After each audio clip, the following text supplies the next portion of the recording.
বাংলাদেশে ভারতবর্ষকে শত্রু হিসেবে আখ্যা দিয়ে শত্রু হিসেবে বিবেচিত করে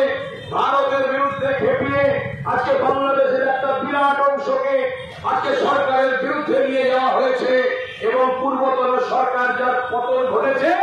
সেই সরকারও গণতান্ত্রিক ভাবে সেখানকার নির্বাচনে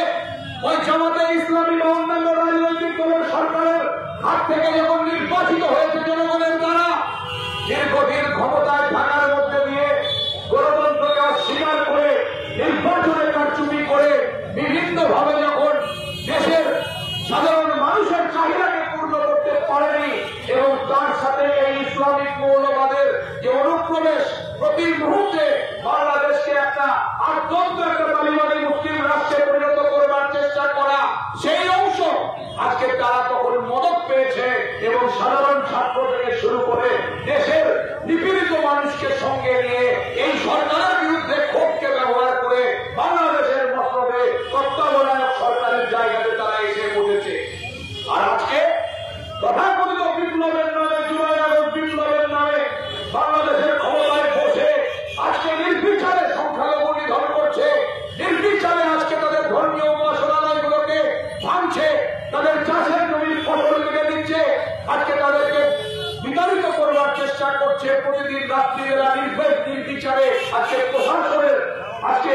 নীরব ভূমিকায় তারা উৎসাহ পাচ্ছে এবং বাংলাদেশের বিভিন্ন জেল থেকে কুখ্যাত জঙ্গি এবং অপরাধীরা এই মোহাম্মদ ইউনূস সরকারের আমলে ছাড়া পেয়েছে এবং গোটা দেশ জুড়ে একটা অপরাধমূলক কাজকর্ম তারা জারি রেখেছে। তাহলে দুদিকেই আমরা বামপন্থীরা যখন আমাদের দৃষ্টি দিয়ে দেখি তখন ওই প্যালেস্টাইনের গাজাতে গাজা ভূখণ্ডে ওয়েস্ট ব্যাংক এলাকাতে যখন ইসরায়েলের দ্বারা ওই জায়নবাদী মতবাদের দ্বারা ইহুদি ধর্মের নামে যখন সেখানকার মুসলিমদেরকে টার্গেট করা হয়, যখন সেখানে শিশু এবং মহিলাদের উপরে আজকে নির্বিচারে গুলিবর্ষণ করা হয়, তাদেরকে যখন এলাকায় তাদের অবরুদ্ধ এলাকাতে ওষুধপত্র খাবার যখন ঢুকতে দেওয়া হয় না, রাষ্ট্রসংঘের নির্দেশকে অমান্য করে আজকে সেখানে নির্বিচারে যখন গণহত্যা সংঘটিত করা হয়, তখন সেই প্যালেস্টাইনের গাজার নিরীহ মানুষদের উদ্ধারের দাবিতে শান্তি প্রতিষ্ঠার দাবিতেও আমরা রাস্তাতে মিছিল করি। আর একইভাবে যখন ভারতবর্ষেও ওই উত্তরপ্রদেশের কৃষক মোহাম্মদ আজলান যখন তার প্রিয় গরুর মাংস আছে না মুরগির মাংস আছে, আজকে এই অভিযোগ তুলে তাকে দুনিয়া রাস্তার মধ্যে হিন্দুত্ববাদীরা মেরে ফেলে। আর ওই পেহলু খান নামে একজন কৃষক যখন গরু হানিয়ে নিয়ে যায় ও গরু বিক্রি করতে যাচ্ছে এই অভিযোগে তাকে মেরে ফেলা হয়। আর ওই জুনাইদ খান যখন ওই ট্রেনের মধ্যে যাচ্ছে তার গালে কেন দাঁড়িয়ে আছে মুসলমান সঙ্গে তাকে পিটিয়ে মারে। আর আমার এই মালদার আজকে এফরাজুল খান যাকে পিটিয়ে মারে ওই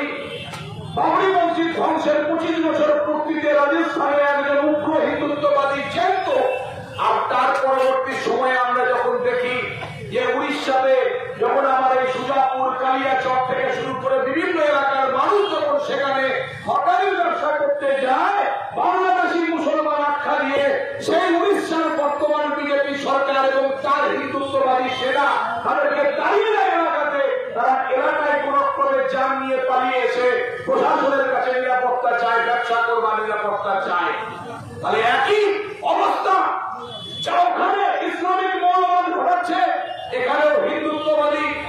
ষড়যন্ত্রে লিপ্ত আছে, হিন্দুত্ববাদী আদর্শকে আঁকড়ে ধরে এই আরএসএস নিয়ন্ত্রিত সংগঠন যারা করবার চেষ্টা করছে। আজকে দুটোকেই বামপন্থীরা ঘৃণা করে, দুটোর বিরুদ্ধে বামপন্থীরা বলে, কারণ বামপন্থীরা এই বাংলাদেশ তৈরির সময় ওখান থেকে হাজার হাজার লক্ষ লক্ষ উপাত্ত মানুষের ভোট যখন পশ্চিম বাংলা সহ ভারতবর্ষের বিভিন্ন রাজ্যে ছিল তখন বামপন্থীরা চুপ করে বসে ছিল না, বামপন্থীরা তাদের পাশে ছিল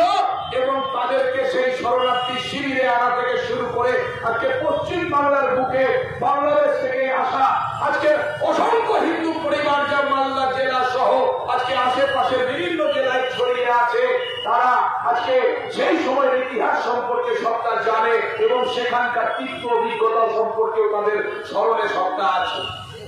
তাহলে সে জায়গায় দাঁড়িয়ে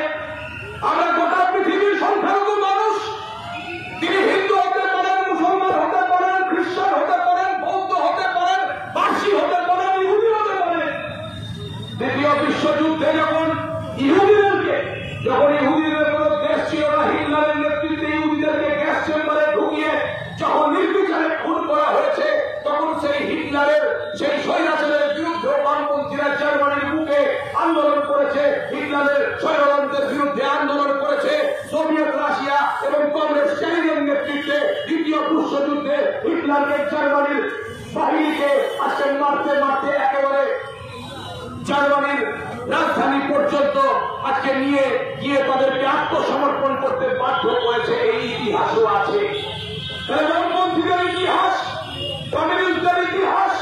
ওটা পৃথিবী জোড়া ইতিহাস। পৃথিবীর দেশে দেশের ইতিহাসে কমিউনিস্টদের ভূমিকা পাওয়া যাবে, সংখ্যালঘুদের স্বার্থ রক্ষায় কমিউনিস্টদের ভূমিকা পাওয়া যাবে, তাদের স্বাধীনভাবে প্রচার, তাদের স্বাধীনভাবে ধর্ম পালনের, তাদের স্বাধীনভাবে খাদ্যাভ্যাসের দাবিতে আজকে বামপন্থীরা সবসময় গলা উঁচু করে কথা বলেছে। কারণ আমরা মনে করি এই পৃথিবী একটাই দেশ এবং এই পৃথিবীতে যত মানুষ আছে তার দুটো শ্রেণী, একটা ধনী এবং একটা বড়লোক,